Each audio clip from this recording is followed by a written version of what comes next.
Hello, good morning mga katikiting. So, nag-video po ako ngayon kasi gusto ko pong ipaliwanag yung mga post ko about sa ticket po. Kasi baka magtanong po kayo sa akin, mag-inquire kayo, idol, magkano yung ganito ganyan na ticket? Tapos biglang nagbago, sasabihin mo sa akin, kala ko ba ganito ganun kasi nag-post ka nung nakaraang araw. Mga kaibigan, friends, mga idolo, iba-iba po yung ticket, nagbabago po yan. Marahil ang karamihan, alam nyo na po yan. Siguro yung iba na wala pang idea, yung pinopost ko po, on the spot po yun. On the spot po yun. So, kunyari, nagpost po ako ng ganito.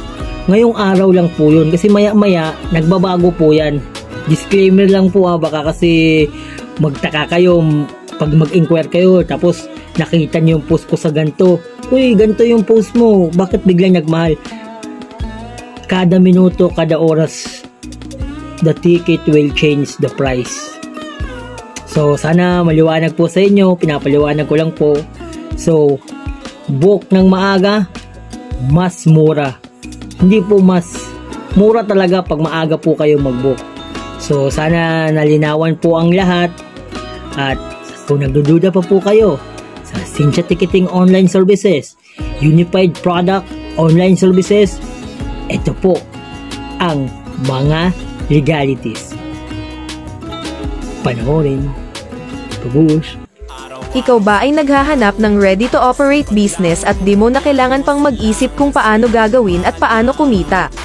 Worry no more. Ito ang business na pwede sa lahat mapa-empleyado, OFWs, negosyante, bakante at lalong-lalo sa walang alam at natatakot magsimula ng negosyo.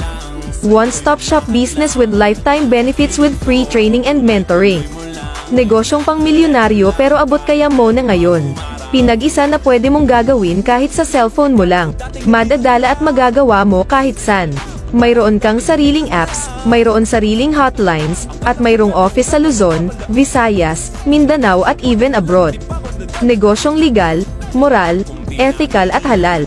Kumpleto sa lahat ng legalities for local and international.